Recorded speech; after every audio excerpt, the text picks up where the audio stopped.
somewhere between darkness and truth, there are people who vanished without a single goodbye. Welcome to the place where unsolved mysteries breathe again, where we reopen the cases time tried to bury. In July of 1983, Mark Lawson and Emily Harper, a young couple from Portland, set out on a 3-day hiking expedition into the remote Bitterroot Mountains of Montana. Both were experienced outdoors enthusiasts, drawn to the challenge of unexplored trails, carrying maps, compasses, minimal supplies, and water. They planned to traverse hidden valleys and climb rugged ridges. On the morning they left, sunlight filtered through the dense pines, and according to a ranger at Clearwater Campground, they departed in high spirits, promising to check in with their families each evening. Mark and Emily appeared at the trailhead with light packs, deliberate steps, eyes bright with excitement, speaking and laughing together and with the ranger. No one could have known that the moment they left the campground would be the last anyone would see them alive. Family members recalled the last images clearly. 2 vibrant young people ready to face the wilderness, unaware that the Bitterroot forest would become a silent witness to one of the most perplexing disappearances in Montana history. Rangers noted small details: Emily's blue backpack, Mark holding the folded map, their careful discussion about the untraveled routes, their voices both excited and cautious. They walked beyond the main trail and gradually disappeared into dense undergrowth, taking with them both their anticipation and the last trace of a normal life. The first hours of their hike passed under the distinct silence of the mountain forest, where even the wind through the pines seemed to warn nothing of what was about to unfold. For experienced hikers like Mark and Emily, the journey should have been routine, and both were meticulous and prepared, carrying all necessary equipment and a careful plan. The ranger recorded that they waved goodbye, eyes shining, stepping into the forest like 2 birds in flight, oblivious to the fact that the path they chose would mark the beginning of a decades-long mystery. During the initial part of the hike, they followed a western branch of the trail leading into a secluded valley. Everything seemed normal. There was no sign of danger. The weather remained stable, clear skies, and the morning sun filtering through the trees. Family memories included their last radio conversation. Mark mentioned reaching a small alpine lake by afternoon. Emily reminded him that they had packed enough water and light snacks. Every detail in their notes pointed to a carefully planned excursion, without error, without any hint of impending tragedy. Within hours, they were entirely out of sight. No other hikers passed them. No one in the campground saw them again. The forest began to swallow their tracks. Their preparation, experience, and confidence only made the sudden disappearance more inexplicable. The people left behind, rangers, family, anyone who had seen them, could never have imagined that the last trace they left at the trailhead would be the first thread in a mystery that would linger silently for decades. By mid-morning, a family camping near the western trailhead saw Mark and Emily walking briskly, their packs light, their energy unshakable. They mentioned casually that they wanted to go as far as possible before nightfall. That evening, when the expected call never came, a quiet anxiety began to build. The following morning, with no word from Emily or Mark, her father called the Ravalli County Sheriff's Office to report their disappearance. Their car remained at the trailhead parking lot untouched, keys inside the ignition, maps folded neatly on the dashboard. Water bottles, spare clothing, and snacks were still in place. There were no signs of struggle, no foreign footprints, no evidence that anyone had approached the vehicle. It was as though they had simply vanished into the forest without a trace. The search began immediately. Rangers and volunteers from Montana Mountain Rescue combed the trails, using a grid search pattern systematically covering every slope, ravine, and open clearing. Helicopters flew above the area, scanning the forest canopy and rocky gullies, while search dogs attempted to follow faint scents. Hours turned into a day into two, and still nothing was found. Not a scrap of clothing, not a wrapper, not a footprint, not even a broken branch along the intended trail. The forest seemed to swallow every clue. Searchers expanded their area, moving into side trails and off-limits valleys, yet the result was always the same: silence, emptiness, the kind of absolute void that made experienced rescuers uneasy. The last confirmed sighting of the couple remained the family at the campground, the only witness being that brief morning exchange. Other hikers who later passed through the trail reported seeing nothing unusual, no sign of disturbance or panic.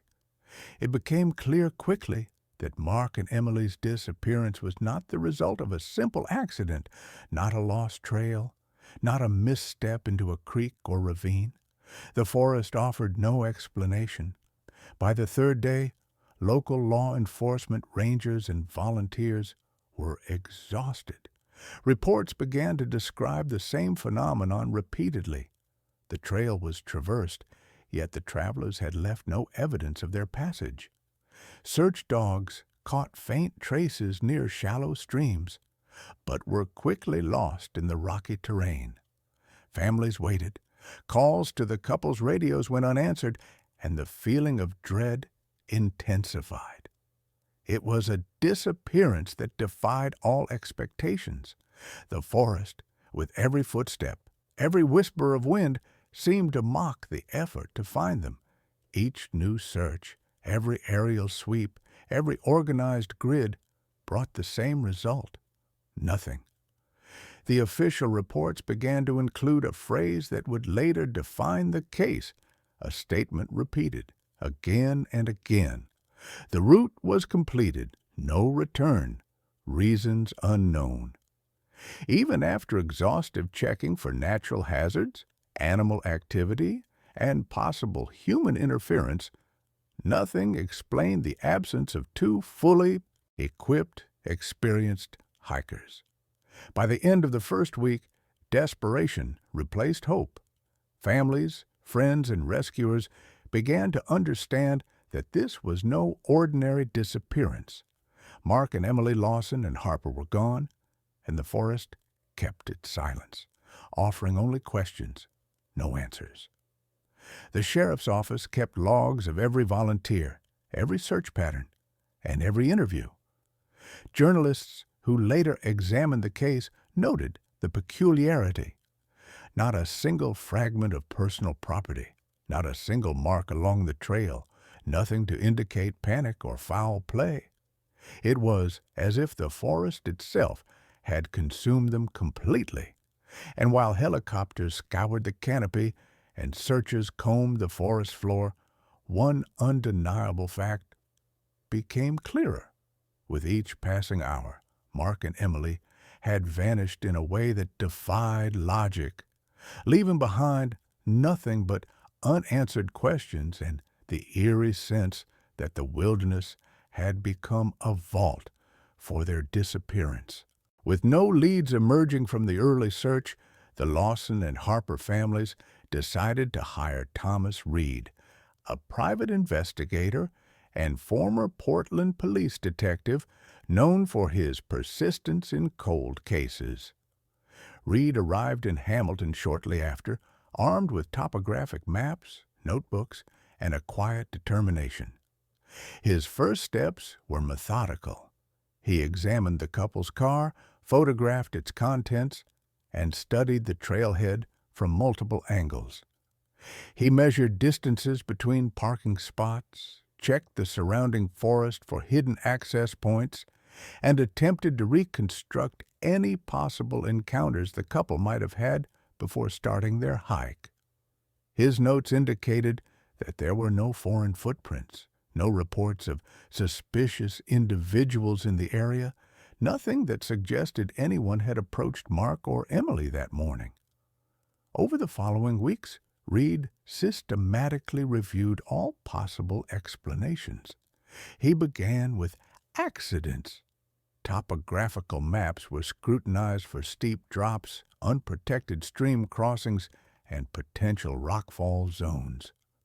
Reed, accompanied by a local ranger, checked small canyons and side trails that might explain a sudden disappearance, but found nothing.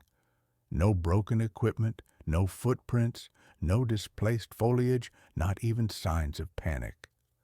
Every area that might have caused an accident seemed to confirm that both hikers had moved safely through the forest. Next, Reed explored the possibility of an animal attack.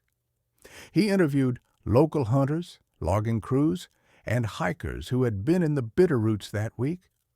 One hunter recalled hearing gunshots in the distance, but could not provide a clear time or location. No evidence of predator activity was found along the intended route, and no animal attack could account for the complete absence of physical traces. Reed also spoke to logging crews from nearby Sunrise Timber Company, who reported no unusual sightings or encounters during that time. He visited local bars, gas stations, and cafes, asking about any strangers in the area. An elderly resident remembered seeing a man with a backpack along a seldom-used trail, but the description was vague. Tall, dark clothing, features unremarkable. No one else confirmed the sighting, and the lead remained inconclusive. Financial and communication records of Mark and Emily yielded nothing unusual. Bank statements and phone logs suggested normal activity in the days before the trip. Their social circles described them as cautious, reserved, and conscientious, with no signs of personal conflict, threats, or risky behavior. By the end of August, the initial hope of solving the case had begun to fade. Every search yielded the same result: nothing. The forest had swallowed all traces. Volunteers returned home, the helicopter operation ceased, and the Bitterroot Mountains returned to their quiet state, as if the couple had never existed. Reed returned periodically, rechecking trails, interviewing locals, attempting to breathe life into leads that never materialized. Each visit confirmed the same unsettling reality. The forest had erased all traces, leaving behind a void that no one could explain. The disappearance had defied every conventional theory. Even those closest to the case began to describe it in the same terms: impossible, unfathomable, a mystery that stretched the limits of logic. And yet, through it all, Reed's persistence never wavered. He documented every attempt, every potential lead, every failed search. His notebooks would later serve as a crucial record for the cold case, illustrating both the thoroughness of the investigation and the impossibility of what had occurred. The case began to acquire a reputation, both locally and among investigative circles, as the disappearance that the forest itself had claimed. It was no longer just about two missing hikers.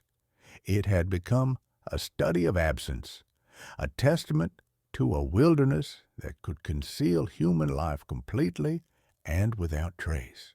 Months passed, and the initial urgency of the search began to fade, leaving only the lingering anxiety of the families and the quiet persistence of Thomas Reed. The Bitterroot Mountains returned to their usual rhythm: wind through the pines, birdsong, the occasional snap of a branch, but no answers emerged. The forest remained an impenetrable vault, swallowing every clue, every hint, every footprint that might have remained. Reed revisited the trail periodically, following the same grids, the same side trails, every area the rescue teams had combed through in the frantic first days. Yet the result never changed. He recorded the absence, meticulously documenting the lack of evidence. No human traces, no signs of struggle, no dropped items, nothing. Family members refused to accept the forest's silence. They continued to correspond with law enforcement, insisting on any opportunity to revisit old trails or examine new potential leads.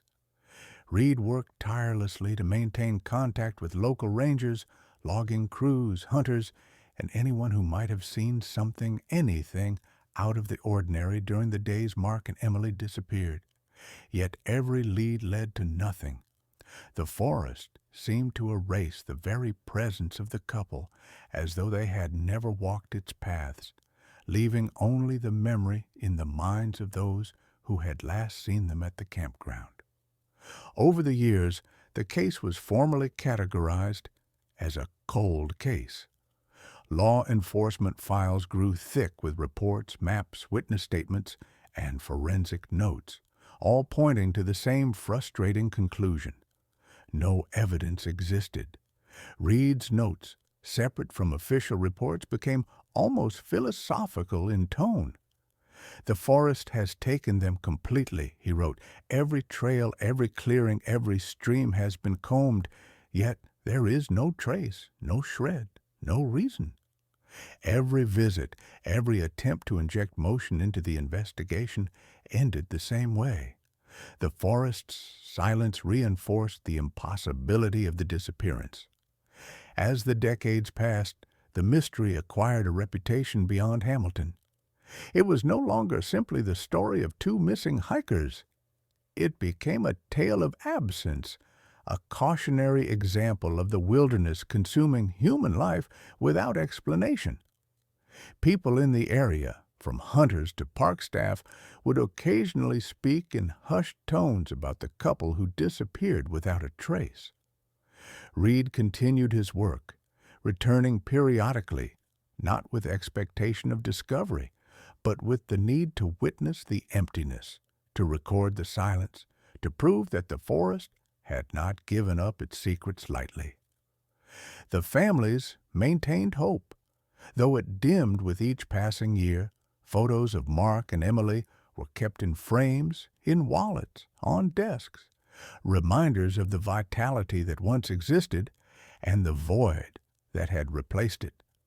Any new hiker, any new exploration team became a potential source of discovery, but the forest remained unyielding. Reed's words, written in a journal decades later, captured the chilling truth. The trail is complete, no return. The reasons are unknown, and perhaps they will remain so forever. The long silence of the Bitterroots became a character itself, omnipresent, impenetrable, a constant reminder that human determination, preparation, and skill could be rendered meaningless in the face of absolute absence. It was September of 2025, 42 years after Mark Lawson and Emily Harper had vanished. The Bitterroot Mountains were cloaked in an early morning fog that muted the sounds of the forest, absorbing footsteps, rustling leaves, even distant bird calls. Brothers Daniel and Eric Collins, hunters from Missoula, ventured deeper than ever before, following an old logging road long abandoned, overgrown with ferns and blocked by fallen pines. They were chasing deer, or so they said, yet the forest had a way of drawing them into its untouched depths. Around noon, Daniel's eyes caught something unusual, a glint of bright metal among the gray-green ferns. At first, he assumed it was part of a discarded water bottle or camping gear. As he stepped closer, the shape became unmistakable. Beneath layers of pine needles and soil, partially covered by moss, were human bones. A skull, a fragment of a femur. Next to it, tangled among roots and rock, was a small metal chain, delicate yet clearly modern for its time. The pendant at its center contained tiny images, Mark and Emily smiling, frozen in the final days of their lives. Daniel froze, feeling a cold rush of disbelief, while Eric stepped closer to confirm what his brother had seen. The forest was still. No wind, no birds, no sound other than their shallow breathing. It was as if the mountains themselves were holding their silence, warning them not to disturb what had been buried for over 4 decades. They did not touch anything. Phones were raised carefully to photograph the scene. The bones, the pendant, the surrounding soil, all documented in several shots that would later be submitted to law enforcement. Daniel called the Ravalli County dispatcher, giving coordinates with the help of an offline map. Officers, forensic teams, and rangers were dispatched immediately, but the area was remote, access difficult, and daylight fading. By the time a sheriff's patrol arrived, the brothers had maintained a perimeter, leaving the remains untouched, exactly as they had found them. The forensic team confirmed what had been suspected. The remains had been there for decades, likely dating back to the early 1980s. The pendant was carefully removed, photographs taken, each tiny detail analyzed. Unlike the surrounding bones, which were covered by layers of soil and detritus, the chain and images were remarkably preserved, as though someone had placed them carefully long after the disappearance. No signs of foul play could be immediately confirmed, though the position of the bones and the deliberate placement of the pendant suggested something more than a simple accident. For Thomas Reed, who had returned to the area countless times over the years, the news was electrifying. The decades-long silence had been broken, yet more questions arose than answers. How had the couple ended up so deep in the forest, far from any trail they had planned to take? Why had the pendant been left atop the remains, meticulously arranged, decades after the disappearance? The Collins brothers' discovery reignited public interest, bringing the case back into the headlines, while investigators prepared to examine every possible lead, every possibility, knowing full well that 42 years of forest growth, decay, and shifting terrain had erased nearly everything. Suddenly, the story was no longer abstract, no longer simply about a vanished couple. The forest had given up a fragment, a tangible link to the past. Bones, a chain, images of Mark and Emily, the proof that they had existed, that they had vanished, and that their fate had remained hidden within the mountains all these years.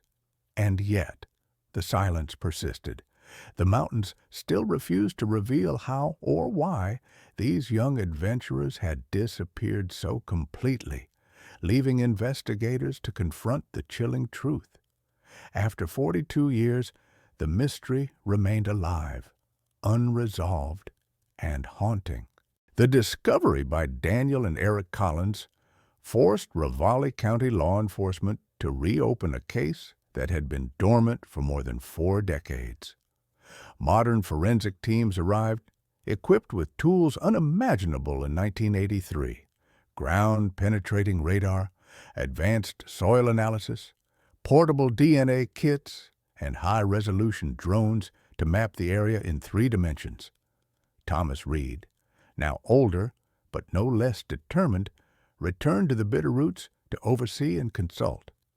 Every step was carefully documented. The bones were photographed, measured, and cataloged. The chain was examined under microscopes, and the tiny images of Mark and Emily were analyzed for age, material, and preservation method.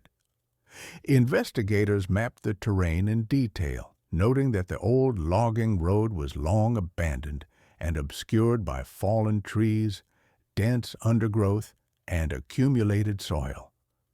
There was no recent human traffic in the area, which confirmed that the remains had been undisturbed for decades.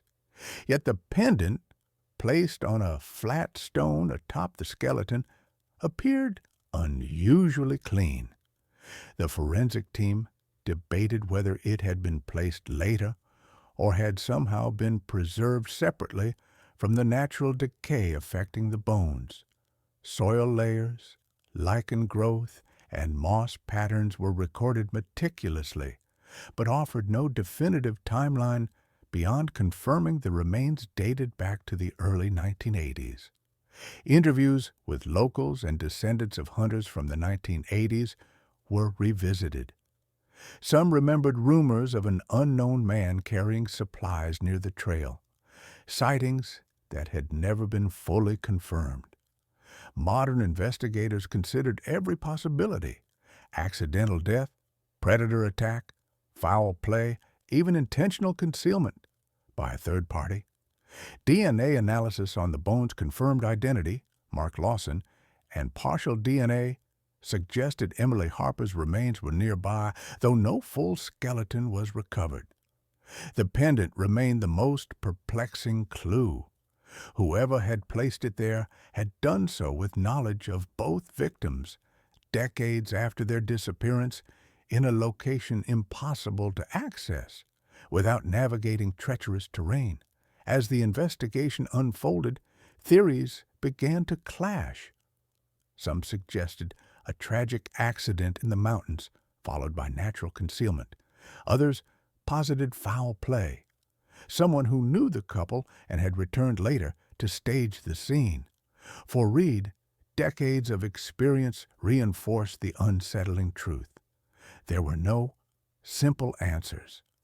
Every measurement, every forensic test, every witness statement pointed to one certainty: the mountains had swallowed the couple, and only fragments of evidence had returned to the light. Even as the team documented every detail, the forest seemed to resist explanation. The slope where the remains were found had no recent animal tracks, no clear human paths, and soil patterns suggested long-term natural deposition. The pendant, pristine, remained the focal point, a deliberate act, a symbol, a message whose meaning remained entirely unknown. It reminded everyone that after 42 years, the case was no longer just about missing hikers. It was about time itself, about memory preserved in small objects, about a wilderness capable of concealing secrets indefinitely. The investigators realized that even with modern tools, the forest could still keep its mysteries, and every answer uncovered brought new questions in its wake. In the weeks following the discovery, investigators pursued every possible lead with renewed urgency. Aerial scans of the surrounding mountains revealed subtle depressions and soil disturbances that could have indicated previous human movement, yet nothing concrete tied directly to Mark or Emily. Drones with infrared sensors attempted to map hidden gorges and overgrown trails, but the mountain's dense canopy and rocky terrain masked almost every detail. Every analysis of moss, lichen, and soil layers confirmed that the remains had been undisturbed for decades, while the pendant remained unnaturally pristine, a single anomaly among the natural decay. Thomas Reed interviewed every available witness again, revisiting old statements and attempting to cross-reference them with modern technology. Some locals remembered rumors of hikers in the area who never returned. A man seen carrying a backpack along abandoned paths, flashes of light from unknown sources, or unexplained fires decades ago. None of these memories were reliable enough to form a solid lead, yet each added a layer of unease.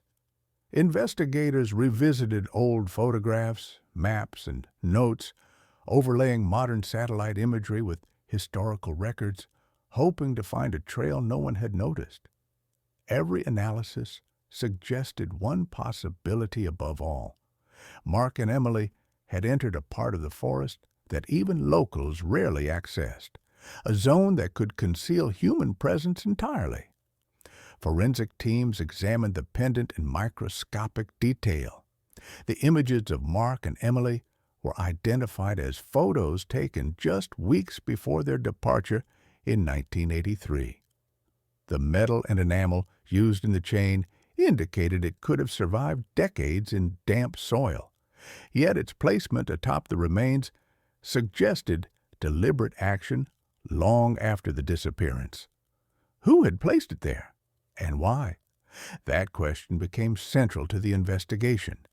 It was a silent witness, an unsolved puzzle embedded in the forest.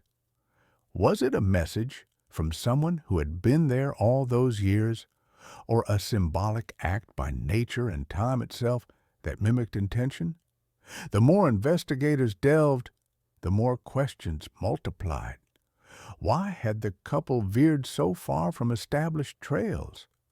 Why had they disappeared without leaving a trace, not even the smallest sign of struggle?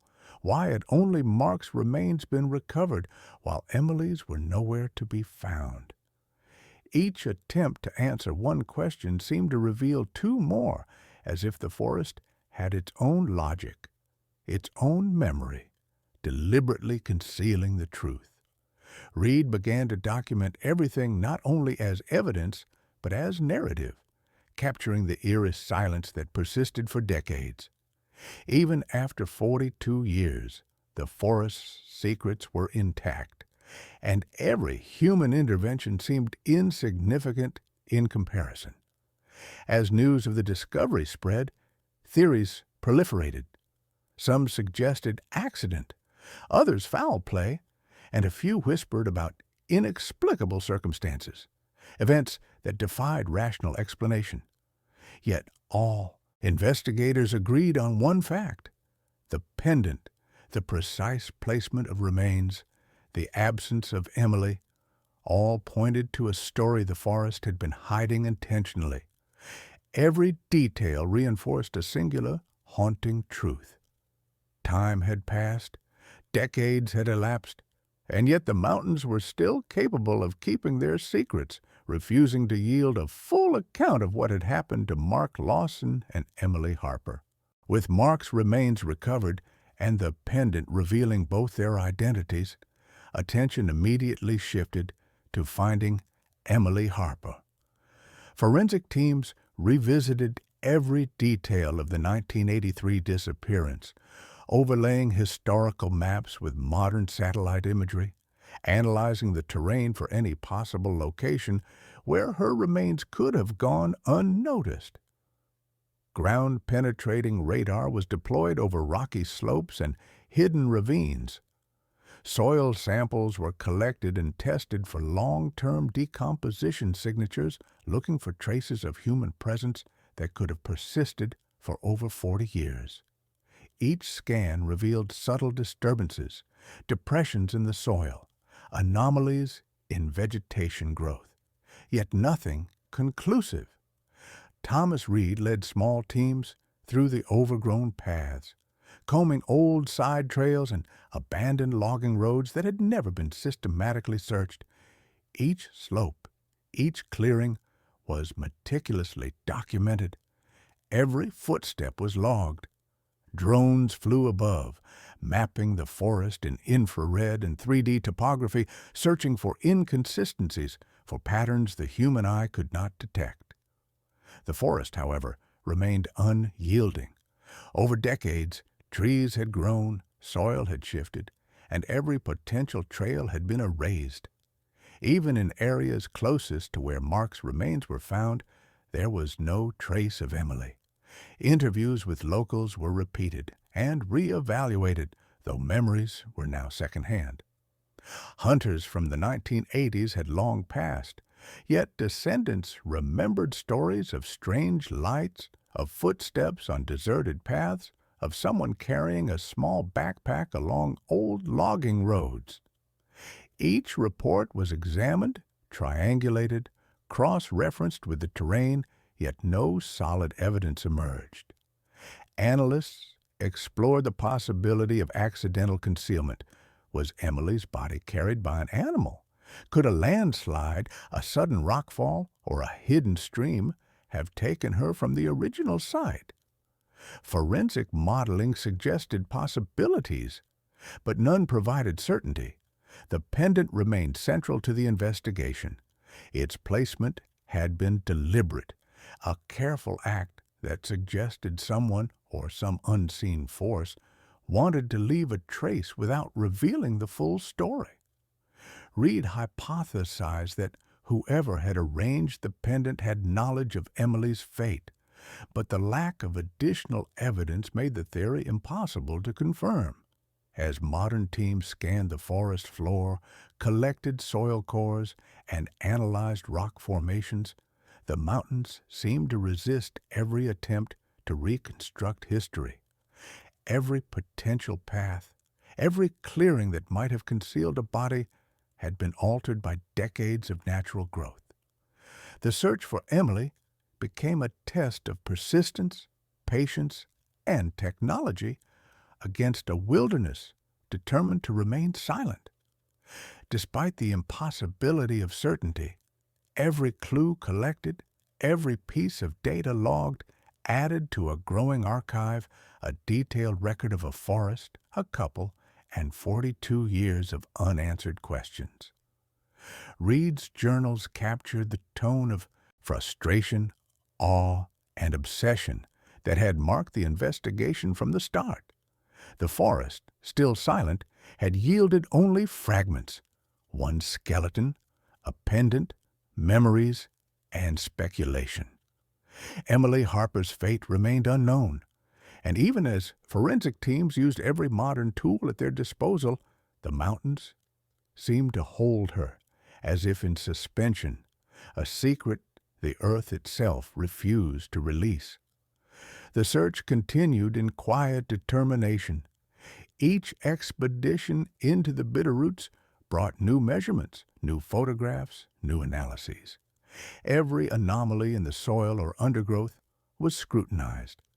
And yet, after 42 years, the case remained unsolved. Mark's remains had surfaced. The pendant provided proof. But Emily remained a ghost in the mountains, a reminder that some mysteries, no matter how diligently investigated, resist explanation entirely, leaving only the cold knowledge that time and wilderness can erase nearly everything, and sometimes everything. 42 years had passed since Mark Lawson and Emily Harper vanished into the Bitterroot Mountains. The discovery of Mark's remains and the pendant had reopened the case, but Emily's fate remained unknown, a silence as profound as the forest itself. Investigators reflected on what had been uncovered, on the limits of technology and human persistence, and on the ways in which time could erase even the most meticulously planned excursions. The mountains had held their secret for decades, and though modern tools provided fragments, bones, a chain, photographs, they had not yielded the full story. Thomas Reed, reflecting on the decades-long investigation, noted the profound lessons embedded in the disappearance. Preparation, experience, and caution could be rendered meaningless in the vastness of wilderness. The forest, with its layers of soil, rock, and growth, could conceal events entirely, leaving no trace for even the most skilled observers. Families had waited years for closure. Generations had grown up with unanswered questions. And yet the mountains remained unchanged, indifferent to human suffering, patient in their secrecy. For the families, the partial discovery brought both relief and torment. Mark had been found, yet Emily remained a ghost in the mountains, an unresolved presence that defined the absence left in the lives of everyone who had loved her. The pendant, with its tiny images preserved perfectly against decades of decay, symbolized both remembrance and mystery. It was a tangible link to the past, yet a reminder that some answers might never come. Every visitor to the area, every hiker or researcher, was confronted with the same reality. Nature can erase history as easily as it preserves it, leaving behind only traces and questions. Reed's final reflections were shared with the investigative teams and eventually recorded for posterity. The case was emblematic of human limitation, of the tension between determination and the unknowable, and of the peculiar ways in which the wilderness interacts with time. The mountains had claimed their own narrative, one that resisted human intervention, and the story of Mark and Emily remained suspended between memory, evidence, and the silent, enduring forest. The disappearance had become part of the Bitterroots themselves, a permanent mark on the landscape that no technology could fully reveal. As the podcast concludes, listeners are left with a singular understanding. The passage of time does not always bring answers. Some mysteries endure, not because they are hidden, but because the natural world has the power to erase, to obscure, and to protect secrets indefinitely.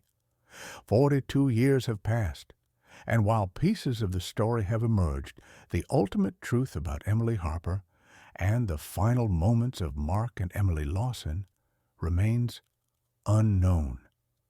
The forest has spoken in fragments, but its voice is incomplete, a haunting reminder that in the wilderness, some questions are eternal, and some disappearances will never be solved. Thank you for watching. I'll see you in the next videos, where we continue to follow the mysteries that have never slept. Don't forget to subscribe and stay tuned